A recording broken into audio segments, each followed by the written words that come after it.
Welcome to triple S strategic and systematic study SSC CGL 2020 जो कि 2021 में conduct हुआ था। इसमें मेडिवल हिस्ट्री यानी मध्यकालीन इतिहास के जितने भी क्वेश्चन पूछे गए हैं उन सभी को हम यहाँ पे डिस्कस करेंगे। बाकी हर जगह सिर्फ सब्जेक्ट वाइज क्वेश्चंस मिलते हैं, लेकिन यहाँ पे टॉपिक वाइज भी मिलेगा। एग्जाम 13 अगस्त से 24 अगस्त तक कंडक्ट हुआ था। मेडिवल हिस्ट्री के पूरे 30 क्वेश्चंस पूछे गए थे जिन्हें हम आगे डिस्कस करेंगे। तो बिना टाइम वेस्ट किए चलिए स्टार्ट करते हैं। मुगल एम्पायर यानी मुगल साम्राज्य से पूरे 8 क्वेश्चंस पूछे गए थे। पहला क्वेश्चन है, in which of the following years was the Mughal empire established by Babur, यानी इनमें से किस साल में बाबर ने मुगल एम्पायर यानी मुगल साम्राज्य की स्थापना एस्टेब्लिशमेंट की थी। इसका आंसर हो जाएगा 1526। तो चलिए बाबर के बारे में जान लेते हैं। Defeated Ibrahim Lodi in the first battle of Panipat in 1526, यानी इब्राहिम लोधी जो कि दिल्ली सल्तनत का आखिरी लास्ट रूलर था, इसको फर्स्ट बैटल ऑफ पानीपत में हरा के मुगल साम्राज्य की स्थापना की, यानी मुगल एम्पायर की क्या किया। Who among the following had written the book चार चमन during the reign of Shahjahan describing the Mughal nobility, यानी चार चमन नाम की बुक किसने लिखी है जो कि शाहजहां के टाइम पे लिखी गई थी और उसमें मुगल नोबिलिटी को डिस्क्राइब किया है। तो इसका आंसर हो जाएगा चंद्रभान ब्राह्मण।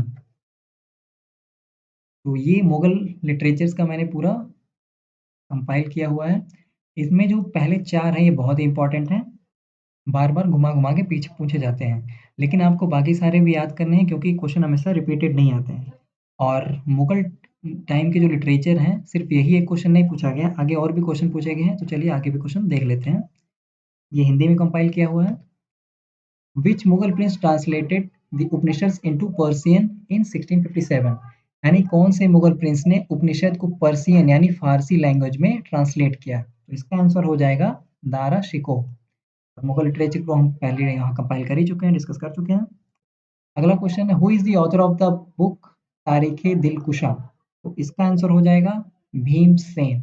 भीमसेन ने औरंगजेब के बारे में लिखा था और ये भी मुगल लिटरेचर का ही क्वेश्चन है जो कि हम पहले इसकी कॉम्पिटिशन में दे चुका हूँ। Alamgir was the title of which Mughal emperor, यानी कि आलमगीर कौन से मुगल एम्परर कौन से मुगल सम्राट का टाइटल था। तो इसका आंसर हो जाएगा औरंगजेब। ठीक है, अब औरंगजेब के बारे में जान लेते हैं। औरंगजेब वॉज कॉल्ड द जिंदा पीर, इसको जिंदा पीर भी कहते थे। री इंट्रोड्यूस्ड जजिया, यानी इसने जजिया कर को जजिया टैक्स को दोबारा री इंट्रोड्यूस कर दिया था। ठीक है, तो ये क्वेश्चन पूछ सकता है। और अगर ये पूछे कि किसने जजिया को बंद कर दिया था या बैन कर दिया था, तो वो था अकबर। अकबर ने बैन किया था और औरंगजेब बाद में आके दोबारा इसने शुरू कर दिया था। मेड बीबी का Maqbara, tomb of his wife Rabia Uddaura in Aurangabad. देखिए जो बीबी का मकबरा है ये ताजमहल की कॉपी है। कहते हैं हर मास्टरपीस की एक चीप कॉपी होती है, तो ये बीबी का मकबरा भी ताजमहल की एक चीप कॉपी है। औरंगजेब ने सोचा कि शाहजहां ने अपनी वाइफ के लिए बनवाया है तो मैं भी ताजमहल जैसा ही सुंदर सा बनवाऊंगा, लेकिन वो बहुत ही बेकार बना है। ठीक है, और Moti Masjid in red fort, red fort यानी लाल किले के बाहर, मतलब लाल किले के आसपास उसके एरिया में मोती मस्जिद को इसने बनवाया था। और बरीड इन दौलताबाद, ये क्वेश्चन पूछ सकता है इसको गाड़ा कहाँ गया था, दौलताबाद में। आगे बढ़ते हैं। Who among the following issued Mahzarnama in 1579, तो इसका आंसर हो जाएगा अकबर। तो अकबर ने एक काम किया था, तो अकबर ने जो जो काम किए थे हम डिस्कस कर लेते हैं। Abolition of jizya and pilgrimage tax, मतलब जजिया को इसने बैन कर दिया था और पिलग्रिमेज टैक्स को इसने बैन कर दिया था। ठीक है, इंट्रोड्यूस्ड मनसबदारी सिस्टम महजरनामा जो कि पूछा ही गया था क्वेश्चन में। 10 साला बंदोबस्त, बिल्ट इबादत खाना, पार्लियामेंट ऑफ रिलीजियंस, यहाँ पे जैसे कि पार्लियामेंट में बहस होती है मतलब कई चीज़ों पे, वैसे यहाँ पे अलग अलग रिलीजन के लोग आते थे और आपस में डिस्कस करते थे, बहस करते थे, अपनी अपनी बात साबित करते थे, या मतलब वही सब होता था। फाउंडेशन ऑफ फतेहपुर सीकरी, ये एक इंपॉर्टेंट क्वेश्चन है, ये भी पूछता रहता है। Ban on forcible conversion of war prisoners into slaves, यानी कि वॉर जब युद्ध होता था, लड़ाई होती तो जो लोग मतलब कैद कर लिए जाते थे उनको जबरदस्ती स्लेव यानी नौकर बनाने के लिए इसने मतलब उस प्रोसेस पे इसने बैन लगा दिया था। ये हिंदी में है। द बैटल ऑफ खानवा, अब देखिए यहाँ पे डब्लू होना चाहिए, खानवा होता है डब्लू, खानवा। लेकिन अब शायद एसएससी का जो टाइपराइटर था उसने ही यू लिखा है, तो मैंने चेंज नहीं किया, मैं कहा वही रहने देते हैं। तो the battle of Khanwa was fought between Babur and dash, तो इसका आंसर क्या हो जाएगा? इसका आंसर हो जाएगा राणा सांगा, जो कि मेवाड़ का राजा था। और ये कब हुआ था? 1527 में, ठीक है, 1527। अगला क्वेश्चन है, हु ऑथर्ड अकबरनामा? तो अकबरनामा किसने लिखा था? अबुल फजल ने लिखा था। तो ये भी मुगल लिटरेचर का क्वेश्चन हो गया। क्वेश्चन नंबर 2 में मैंने पूरा कंपाइल कर रखा है, वहां से पढ़ लीजिएगा पीडीएफ में। एडवेंट ऑफ यूरोपियंस, यानी इंडिया में जब यूरोपीय लोगों का आगमन होता है, उससे एक क्वेश्चन पूछा था, ठीक है। क्वेश्चन है, Chandan Nagar was a dash colony captured by the British Navy on 23rd March 1757। यानी कि चंदन नगर या चंदन नगर किसकी कॉलोनी थी जिसको ब्रिटिश नेवी ने 23 मार्च 1757 को कैप्चर कर लिया था? तो इसका आंसर हो जाएगा फ्रेंच, यानी फ्रांसीसी। तो अब यूरोपियंस इन इंडिया, मतलब इंडिया में जो यूरोपियंस आए थे, तो उसका डेटा हम जान लेते हैं, ठीक है। तो पुर्तगीज यानी कि पुर्तगाली जो थे, तो Vasco da Gama discovered the cape route from Europe to India in 1498 when reached at a port of Calicut. तो आपसे बस दो ही क्वेश्चन पूछेगा, कब आया था 1498 में, और कौन से पोर्ट पे आया था? कैलिकट आया था। आया कौन था ये भी पूछ सकता है, तो वास्को डिगामा, ये तो आपको याद ही होगा। और डच मतलब people of Netherlands defeated from English in battle of Bedara in 1759 and considered. मतलब डच लोग, नीदरलैंड्स के लोग इंग्लिश से हार गए और इंडिया छोड़ के भाग गए। अब इंग्लिश इंग्लिश किसको कहते हैं? पीपल ऑफ इंग्लैंड को, इंग्लैंड के लोगों को इंग्लिश कहते हैं। लेकिन इन्होंने क्या कहा था? Captain William Hawkins came to Jahangir court in 1609 seeking permission to open a factory at Surat. तो कैप्टन विलियम हॉकिंस, ये क्वेश्चन पूछता है कि जहांगीर के कोर्ट में कौन आया था सूरत में फैक्ट्री खोलने की परमिशन लेने के लिए? तो आंसर कैप्टन विलियम हॉकिंस, ठीक है। उसके बाद सर थॉमस रो भी आए थे बाद में जहांगीर के कोर्ट में, कि हमें अब सूरत में खोल लिया है different parts of the empire, अब हमें अलग अलग जगह पे अपनी फैक्ट्री खोलनी है। और ये एक, मतलब कह सकते हैं एक ऐतिहासिक फैसला था, एक हिस्टोरिक, मतलब परमिशन दे दी थी इसने।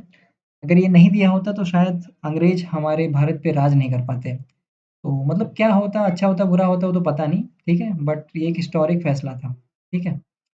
फ्रेंच फ्रेंच ने क्या? फर्स्ट कंपनी सूरत में, तो सूरत में फ्रांस ने भी अपनी पहली कंपनी खोली थी। Anglo French wars, Anglo means British होता है, ठीक है, और ब्रिटिश किसको कहते हैं? People of England, Scotland, Wales and Northern Ireland. मतलब ब्रिटिश यानी जो ब्रिटेन के लोग हैं, तो मतलब यूनाइटेड किंगडम जो है, तो ये चारों देश को मिला के है, ठीक है। तो चारों देश को मिला के यूनाइटेड किंगडम है, यानी ब्रिटेन है। और जो इंग्लिश कहते हैं, इंग्लिश सिर्फ इंग्लैंड के लोगों को कहते हैं, ऊपर ये जो, ठीक है। उसके बाद French were defeated in third Anglo French war and sign treaty of Paris. France के लोग थर्ड एंग्लो फ्रेंच वॉर में हार गए थे और ट्रीटी ऑफ पेरिस साइन किया था। आगे बढ़ते हैं, ये हिंदी कॉम्पिलेशन है। दिल्ली सल्तनत, देखो दिल्ली सल्तनत से भी पूरे 7 क्वेश्चंस पूछे गए थे, ठीक है। तो पहला क्वेश्चन है, who among the following had written Kitabul Hind that give an incisive description of early 11th century India. तो ओवरऑल बात यही है कि किताबुल हिंद किसने लिखी थी? किसने लिखी थी किताबुल हिंद? अल बिरूनी ने, ठीक है। तो दिल्ली सल्तनत का जितने भी लिटरेचर हैं, जो साहित्य हैं, वो मैंने यहाँ पे कंपाइल कर दिया है, ठीक है। अल बिरूनी, अब क्वेश्चन पूछ सकता है, अल बिरूनी की बुक का पूछ लिया तो पूछ सकता है कहाँ का है, तो ये खीवा उज्बेकिस्तान का है, ठीक है। और इसको रियल फाउंडर ऑफ इंडोलॉजी भी कहा जाता है। और इसने जो किताबुल हिंद बुक लिखी थी, जो कि क्वेश्चन पूछा है, उसके दो और नाम थे, तहकीक हिंद और तारीख हिंद, ठीक है। किताबुल हिंद तो था ही। तो दिल्ली सल्तनत के जो और लिटरेचर्स हैं, ठीक है, उनको मैंने यहाँ पे कंपाइल कर दिया है, ये हिंदी में है। उसके बाद अगला क्वेश्चन है, dash organized his trusted nobles into a group of 40 known as Turkani Chahalgani. यानी किसने अपने ट्रस्टेड नोबल्स को, यानी कि भरोसेमंद रईसों को 40 के ग्रुप में, 40 लोगों के ग्रुप में ऑर्गेनाइज कर दिया, जिसको तुर्कानी चहलगानी भी कहते हैं? तो इसका आंसर क्या हो जाएगा? आंसर हो जाएगा इल्तुतमिश, ठीक है। तो अब इल्तुतमिश के बारे में जान लेते हैं, रियल फाउंडर ऑफ दिल्ली सल्तनत। तो देखिए, फाउंडर ऑफ दिल्ली सल्तनत, यानी दिल्ली सल्तनत का फाउंडर कौन है? फाउंडर है कुतुबुद्दीन ऐबक। लेकिन अगर क्वेश्चन आता है कि रियल फाउंडर कौन है, तो रियल फाउंडर है इल्तुतमिश। और setup Chahalgani, Chalisa group of 40, ये तो हमने अभी क्वेश्चन में डिस्कस ही कर लिया। और इंट्रोड्यूस सिल्वर कॉइन टंका एंड कॉपर कॉइन जीतल, यानी इसने टंका डिस्कवर किया, इंट्रोड्यूस किया सॉरी। तो टंका किसको कहते हैं? सिल्वर कॉइन को कहते हैं। ऐसे क्वेश्चन पूछता है। और जीतल किसको कहते हैं पूछ लेगा तो आंसर हो जाएगा कॉपर कॉइन, यानी तांबे का सिक्का। ऑर्गेनाइज्ड एकता सिस्टम, और अगर क्वेश्चन पूछेगा एकता सिस्टम किसने ऑर्गेनाइज किया तो आंसर इल्तुतमिश हो गया। आगे चलते हैं। Who was the first and last women ruler of Delhi सल्तनत? तो इसका सिंपल सा आंसर है क्या? रजिया सुल्तान। तो रजिया सुल्तान के बारे में और जान लेते हैं कि रजिया सुल्तान का जो लवर था वो कौन था? याकूत था। और याकूत एक अबेसियन स्लेव था, ठीक है, यानी अबेसिया का एक गुलाम था। और इसने मैरिड टू अल्तुनिया, इसने शादी किससे की? शादी की अल्तुनिया से। अब ऐसा क्यों हुआ? लवर था याकूत, शादी की अल्तुनिया से, ऐसा क्यों था? क्योंकि जब रजिया सुल्तान बनी तो उसके खिलाफ बहुत जगह विद्रोह यानी रिवॉल्ट होने लगे। और अल्तुनिया जो कि भटिंडा का गवर्नर था, इसने सीरियस रिवॉल्ट कर दिया, विद्रोह कर दिया कि मैं रजिया के अंडर काम नहीं करूंगा, ठीक है।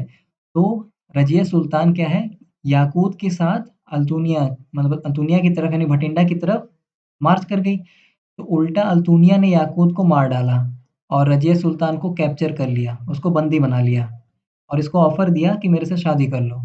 तो रजिया सुल्तान मार गई, दोनों ने शादी कर ली और फिर दोनों दिल्ली की तरफ चले गए। चलते हैं अगले क्वेश्चन पे। Who among the following is the author of the book Tabaqat Nasiri? तो इसका आंसर क्या हो जाएगा? इसका आंसर हो जाएगा मिनहाजुस सिराज। तो दिल्ली सल्तनत ये जो लिटरेचर है वो मैंने पहले ही कंपाइल कर दिया है क्वेश्चन नंबर 5 के आगे, ठीक है, तो देख लीजिएगा। अगला question, who among the following chronicles wrote about Razia and recognized that she was more able and qualifying than all her brothers? इसका आंसर हो जाएगा मिनहाज सिराज। देखिए, ये क्वेश्चन थोड़ा सा हार्ड था क्योंकि आप बुक और ऑथर याद कर लेते हैं, लेकिन इसमें पूछा है कि बुक में लिखा भी क्या है, कि मतलब ऐसा कंटेंट किसने लिखा है, तो ये थोड़ा सा हार्ड हो जाता है, बट ठीक है, एक आध क्वेश्चन तो ऐसे आ ही जाते हैं।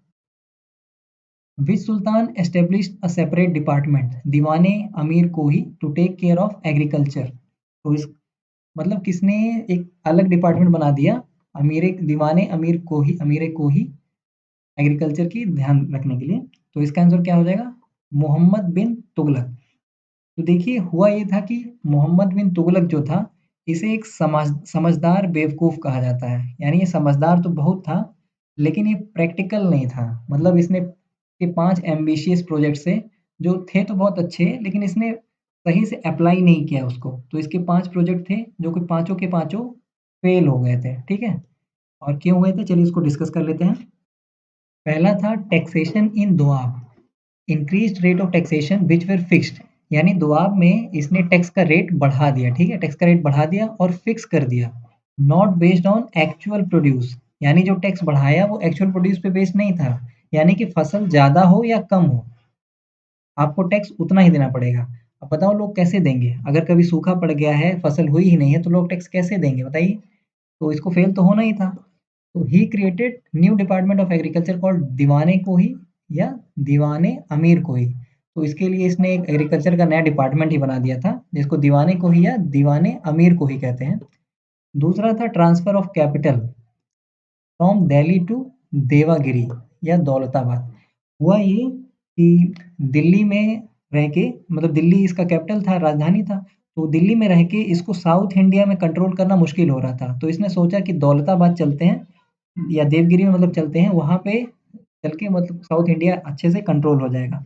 तो इसने कैपिटल शिफ्ट कर ली दिल्ली से देवगिरी।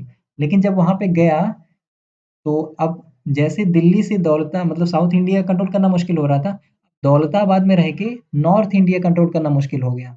अब इसने सोचा कि अगर दिल्ली चला गया, नॉर्थ इंडिया चला गया, तब तो दिक्कत हो जाएगी। तो दोबारा इसने दौलताबाद से, एक्चुअली जब देवगिरी में गया तो इसने देवगिरी का नाम बदल के दौलताबाद कर दिया, ठीक है? और फिर जब इसने वहाँ से नॉर्थ इंडिया कंट्रोल नहीं हो रहा था, तो दौलताबाद से दोबारा ये कहाँ गया? दोबारा दिल्ली आ गया, दोबारा दिल्ली शिफ्ट कर लिया, ठीक है? तो ये तो वही कहावत सच सच हो गई, ले लुगरी चल गुजरी, यहाँ से वहाँ, यहाँ से वहाँ। इंट्रोडक्शन ऑफ टोकन करेंसी, मतलब तीसरा जो किया था introduction of token currency, introduced bronze coins which were to have same value as the silver coins. मतलब इसने क्या किया, ब्रॉन्ज कॉइन्स यानी कि तांबे के सिक्के इंट्रोड्यूस किए, जिसकी जो वैल्यू होगी सिल्वर कॉइन के बराबर होगी, यानी तांबे अरे सॉरी चांदी के सिक्के के बराबर होगी। तो आइडिया अच्छा था, लेकिन हुआ क्या, ये फोर्जरी को नहीं रोक पाया। यानी लोग क्या करने लगे, लोग तांबे के सिक्कों को अपने घर पे ही बनाने लगे। ठीक है, अपने घर पे ही बनाने लगे, मतलब जो जैसे ही बनाते हैं तो बनाने लगे। तो फोर्जरी को रोक नहीं पाया, मतलब तो अब फेल तो होना ही था, तो फेल हो गया। तो अब इसको फिर क्या करना पड़ा, इसका बहुत नुकसान हुआ। इसको सारे तांबे के सिक्के वापस लेके उनको सिल्वर कॉइन चांदी के सिक्के देने पड़े, तो बहुत ही नुकसान हुआ खजाने को। फिर चौथा था proposed Khurasan expedition, vision of universal conquest. यानी इसका जो सपना था सिकंदर की तरह विश्व विजेता बनने का था, मतलब पूरी दुनिया को जीतने का इसका सपना था। तो अब ये सोच ही रहा था कि दुनिया कैसे जीती जाए, तो हुआ क्या कि खुरासन और इराक में क्या हुआ, थोड़ी पॉलिटिकल इंस्टेबिलिटी हुई। यानी वहाँ के पॉलिटिक्स में थोड़ी गड़बड़ी हुई। तो इसको लोगों ने सलाह दी कि वहाँ ये अच्छा मौका है, वहाँ पे अटैक करके वहाँ पे कब्जा कर लेते हैं। तो इसने क्या किया, तैयारी की, एक बड़ी आर्मी तैयार की। लेकिन प्रॉब्लम यह हुआ कि जो बाकी ये चीज़ें हुई थी, बाकी चीज़ें जो हुई थी, टैक्सेशन इन दबाव और जो टोकन करेंसी, इससे इसको इतना नुकसान हुआ था कि उससे फाइनेंशियल प्रेशर आ गया, आर्थिक समस्या आ गई, तो इसको अपना ये सपना छोड़ना पड़ा। ठीक है, उसके बाद है Qarachil expedition, expedition in Kumaon Hills in Himalayas to counter Chinese incursions and against tribes in Kumaon Garhwal region। तो कराची में एक तो मतलब इसका जो एक्सपेडिशन था यानी अभियान था, वो चाइनीज इनकर्शन को रोकने के लिए था, और साथ में कुमाऊं गढ़वाल रीजन में कुछ ट्राइब्स के अगेंस्ट था। तो इसने जो पहला अटैक किया वो तो सक्सेसफुल रहा, लेकिन फिर बरसात का मतलब सीजन आ गया, रेनी सीजन आ गया। तो बरसात में अब इसके जो बड़े बड़े आर्टिलरी के ये सब थे, तो कीचड़ में फंस गए, तो आगे बढ़ ही नहीं पाए, तो ये भी फेल हो गया। तो जो मोहम्मद बिन तुगलक है, इसको समझदार बेवकूफ कहा जाता है, यानी समझदारी और बेवकूफी का एक कहते हैं कि परफेक्ट एग्जाम्पल है। आगे बढ़ते हैं, ये हिंदी में है। अगला क्वेश्चन है, Ghiyasuddin Tughlaq was the governor of dash during the rain of Alauddin Khilji. तो इसका आंसर है Punjab. Ghiyasuddin Tughlaq was the governor of dash during the rain of Alauddin Khilji. यानी अलाउद्दीन खिलजी के टाइम पे घियासुद्दीन तुगलक कहाँ का गवर्नर था, तो इसका आंसर हो जाएगा पंजाब। देखिए जो घियासुद्दीन तुगलक था, इसका नाम गाजी मलिक भी था, और ये फाउंडर था किसका, तुगलक डायनेस्टी का। यानी अलाउद्दीन खिलजी के जब बाद में मतलब जो आखिरी था, खिलजी डायनेस्टी का जो आखिरी रूलर था खुसरो खान, तो गयासुद्दीन तुगलक ने उसको मार के तुगलक डायनेस्टी की शुरुआत कर दी थी। ठीक है, आगे बढ़ते हैं। अदर डायनेस्टी से देखिए पूरे 10 क्वेश्चन पूछे गए थे, जो कि मिक्स हैं, तो इसलिए कैटेगराइज नहीं किया है। तो पहला क्वेश्चन है, whose administration became a model that was followed by Akbar when he consolidated the Mughal empire. यानी कि जब अकबर ने मुगल एम्पायर मतलब एडमिनिस्ट्रेशन एडमिनिस्ट्रेशन किसका फॉलो किया, जब अकबर ने मुगल एम्पायर को मजबूत किया, तो इसका आंसर हो जाएगा शेरशाह सूरी। और शाह सूरी जो था, ये कोई बहुत बड़ा राजा नहीं था, लेकिन फिर भी इसके क्वेश्चंस आते रहते हैं, इसके बारे में पूछता रहता है, क्योंकि इसका जो एडमिनिस्ट्रेशन था वो बहुत ही अच्छा था। इसने मतलब ग्रैंड ट्रंक रोड भी शेरशाह सूरी ने बनवाया था, और क्या कहते हैं, इसने बाबर हुमायूं को हराया था। ठीक है, तो शेरशाह सूरी के बारे में जान लेते हैं।